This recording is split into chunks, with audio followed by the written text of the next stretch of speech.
All right, students, so you've taken your pictures for the black and white with a splash of color, project 2, and you're plugging this into your computer. And remember, I've told you before that you might have to swipe down from the top and find where it says file transfer. Sorry, this is not intuitive.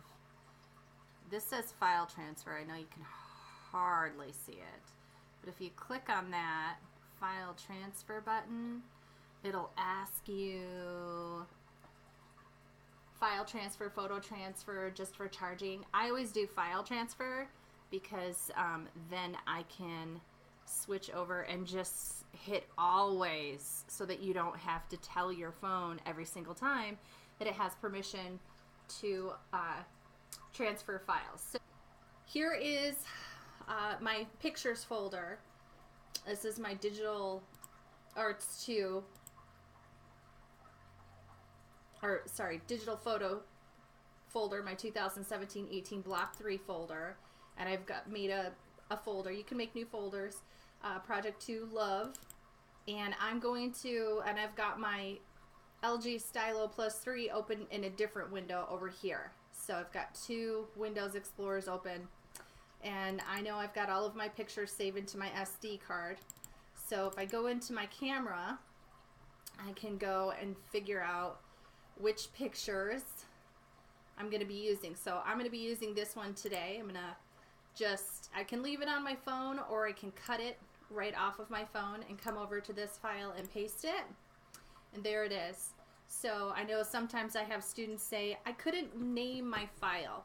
That's because when you're in your phone folder, it will not let you rename files on your phone. It doesn't work that way. You've got to get it over here into your pictures first. Now that it's there, I can right click on that and I can rename it Dog with Pink Tongue. Okay, so that's the photo I'll be using, and now let's open GIMP.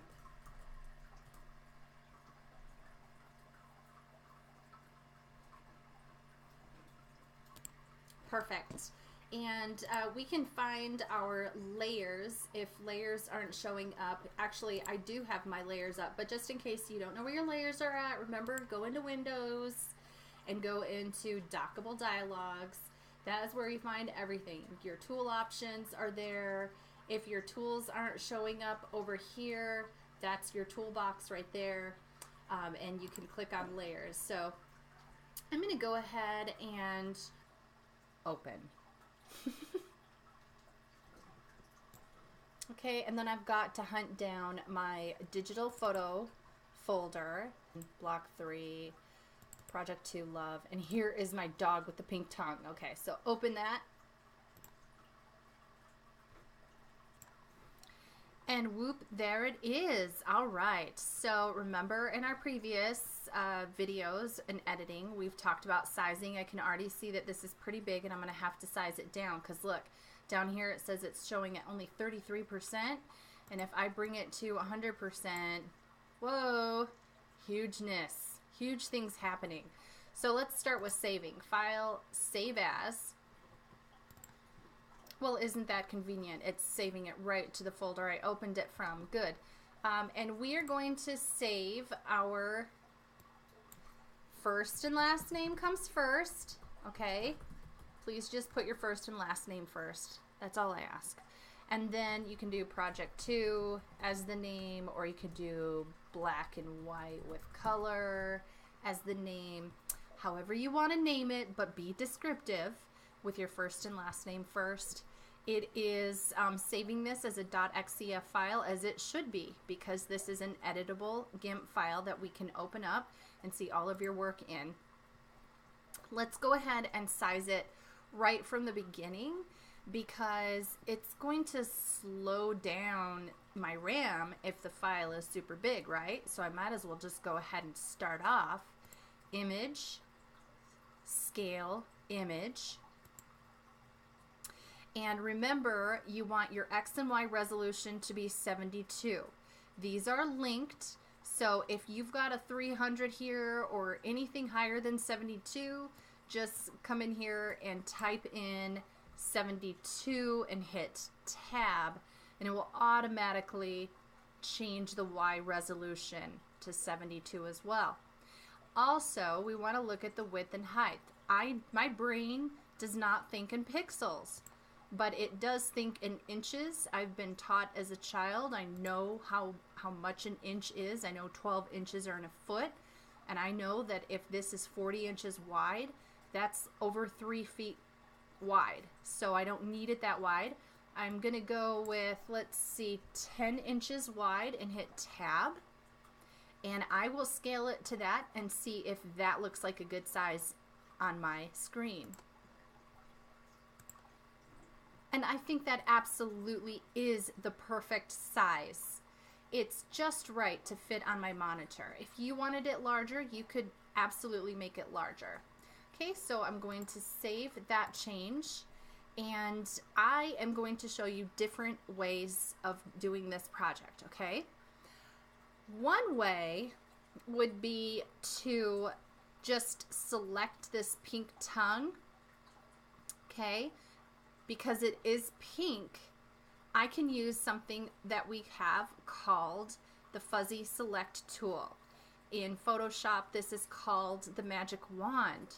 So I'm going to click on that, and what the Fuzzy Select tool does is it selects anything that's the same color as the pixel that you clicked. Now, what's important to know is that you've got tool options here. So if your tool options aren't showing up, you need to go to Windows, Dockable Dialogues, and click on the tool options, okay? What's important here is the threshold. So the lower the threshold, the fewer the number of pixels that it's going to pick. The higher the threshold, the more pixels it'll pick, and it will pick, if you get really high, it'll pick pixels that aren't even the same color as what you picked. So I'm going to leave it at about a threshold of 15. That's generally a pretty good starting point. And I'm just going to click somewhere on the tongue. And when I do that, you'll notice that it creates these marching ants. The marching ants are surrounding the pixels that it selected that were the same color as what I clicked. When you're doing this selection, it's a really good idea to zoom in so you can see exactly what's being selected. So remember to save anytime the computer sticks or it's not responding to you. So I'm going to zoom in on the tongue a little bit more so I can see exactly what's happening. And once you click a tool, remember you have to go back and get your other tool selected. So getting back to my magic wand, and now I'm going to add some more. I'm going to add more by holding down Shift adds. So I'm going to click this tone here, and I'm going to click that pixel there. And this is kind of a slow process, and the reason why is because my threshold is a little low. So I'm just going to hit Control Z a few times, and I'm going to go back and undo all those steps I just did, and I am going to increase my threshold. So I'll increase it to about, I'm going to do it to about 30. Let's see what happens if my threshold is 30. And unfortunately, there's no magic number, so you just have to play around with it. Make sure you have your magic wand selected and just click anywhere in the pink.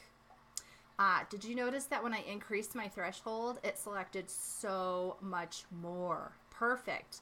Now I'm going to hold down Shift and click over in this area. Look at how much more it selected. Here we go. And I'm just going to keep on clicking in these areas that don't have marching ants around them. And as you can see, this selection is getting more and more and more. Just have a couple of areas that still haven't been selected. Oh, I've got this. Oh, look what happens. Sometimes you'll click on a tone that the computer recognizes. Oh, I see that tone all over the place. If that ever happens to you, don't panic. Just hit Control Z. You can go back. So I thought that this, using the wand on this would be a good idea. And sometimes, you know, it takes a little bit of attention to detail. It was a good idea, I think, but I need to get in closer and really see what I'm getting. The closer you get, the better your product is going to look. So I'm going to zoom in some more. Here I go, zooming in just a little bit more to see what am I really getting over here on the edges. So now that I've got most of that selected, I'm going to show you another selection tool. So that first selection tool is based on color. It's called Fuzzy Select or Magic Wand. This next selection tool is called the Free Select tool or the Lasso tool. So click on the Lasso tool. This is just going to allow me to draw a circle around the pixels that I want to add to my selection, or I can deselect too, and I'm going to show you how to deselect some things. For now, I'm just adding to my selection. So I'm going to hit Shift because I'm adding to it, and I'm just going to draw a little circle around those pixels, and when I get to my start point, it turns yellow and I can release my mouse. So to click, hold, draw around those pixels, get to the end, release. Okay, so I'm able to select a couple of those little pixels there that weren't quite getting in my selection. Nice. So we could zoom in even closer. Honestly, we could. All right, so I am just trying to get as close as I can to the edge of this dude's tongue, and I can scroll up a little bit more, and I'm just holding down Shift as I click and drag and select and draw a circle around these other pixels that I would like to add to my selection. It takes a little bit of time and practice. I've been doing this for a long time, so I'm used to it. But remember, Control Z will always take you back a step, or you can hit Control Z again and go back another step. You can go back, I don't know what it is, something like 12 or 16 steps. Okay, so I've got most of the tongue, but look, that little part of the tooth got selected and I want to get rid of it. So shifting is adding. If you want to subtract from your selection, you're going to hold down Control. Now, when I hold Control, I'm just going to draw a circle around the tooth area, and it is removed from my selection. Excellent. Let me just show you what that looks like again. If I hold down Control and I draw a circle, look, it removes that part of the selection. I'm not going to panic. All I have to do is hit Control Z, and it will put my selection back the way it was before. Beautiful. So I selected the tongue. Okay. Now the tongue I want to keep in color. So what I really wanted to do, and I'm going to zoom out now. I'm going to grab my zoom tool, and to zoom out with the zoom tool, you want to hold down, in this program I believe is Control. Yep, Control did the trick. So I'm going to zoom out right now so I can see my whole picture. Another way to do that is to go View, Zoom, Fit Image, and Window. Now I know the whole picture is fitting in my window. Pink tongue selected. I want this part, everything except the pink tongue, to be black and white. So what I'm going to do is I'm going to hit Select, because this is about a selection, right? So anything related to selections is going to be in the Select menu. Invert. That is going to reverse or invert the selection so that everything except the tongue is selected. So right now, look at the marching ants. There's marching ants around the tongue only. Watch what happens when I invert it. There's still marching ants around the tongue, but look, now we have marching ants around the outside of the border, indicating that this area in here between these marching ants and these marching ants is what's selected. Now, all you have to do, and this is the fun part, is go Colors, hue and saturation, because saturation is what gives a photo color. The intensity of color is saturation. I can increase the saturation and notice everything except for the tongue got more saturated, more intense color. But if I bring it right back down to the very bottom, look what happened. Old doggy, everything in the picture is now black and white. I've completely removed the saturation. I can also adjust the lightness in here. All right, so you're just going to click OK. But you're not done yet, okay?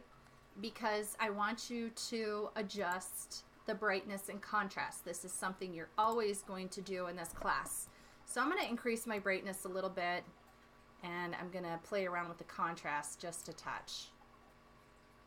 That is so silly looking. I love it. You know what? I might have just kept his eyes in color too.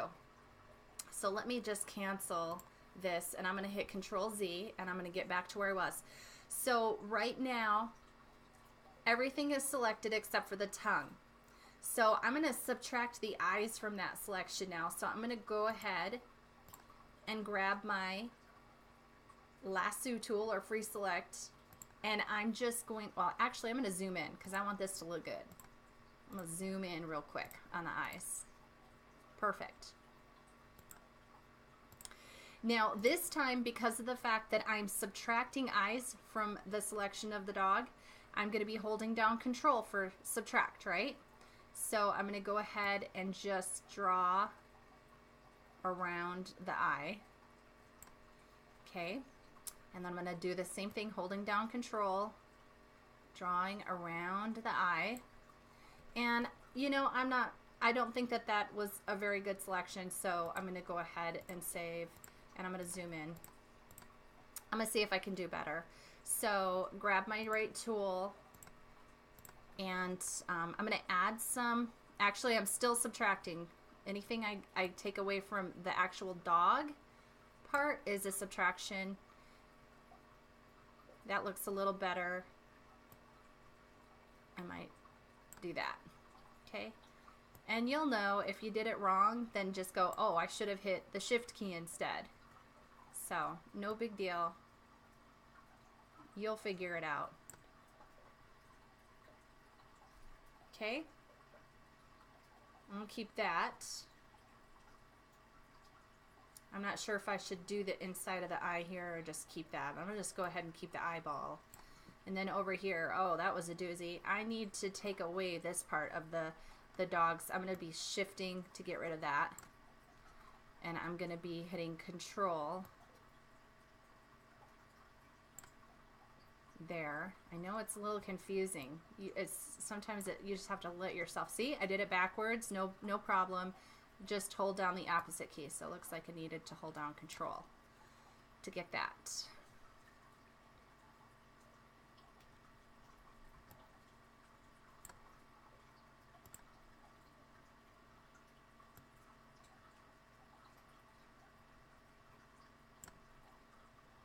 So I know this seems pretty tedious, but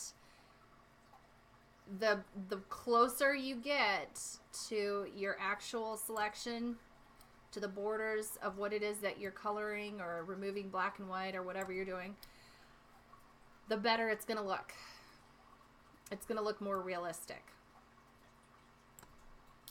Okay, so perfect. I'm going to zoom back out by holding down Control. Okay, or I can go View, Zoom, Fit Image, and Window. Now let's go ahead and do that hue and saturation and decrease the saturation. Perfect. Click OK. And yes, I'm going to show you how to get rid of the marching ants, okay? But once again, I got to go to my brightness and contrast, and I just want to increase the brightness a little bit on it. I think I like that a little bit better.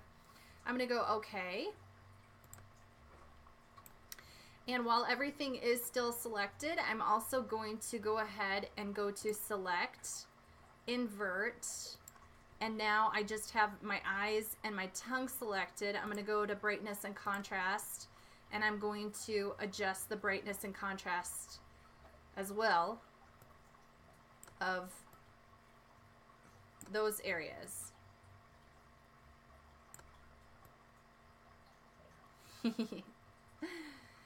And I could do it separately for the two of them, but I think I like that. I'm always liking drama. Now, to get rid of your marching ants, you just go up to select, because this is related to a selection, right? And you're going to say none. It's very important that you remember to do that, okay? That is, and that's how you do it. That's it.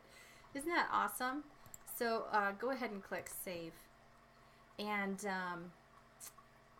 boy, that sure is gorgeous. That technique for now, that's good.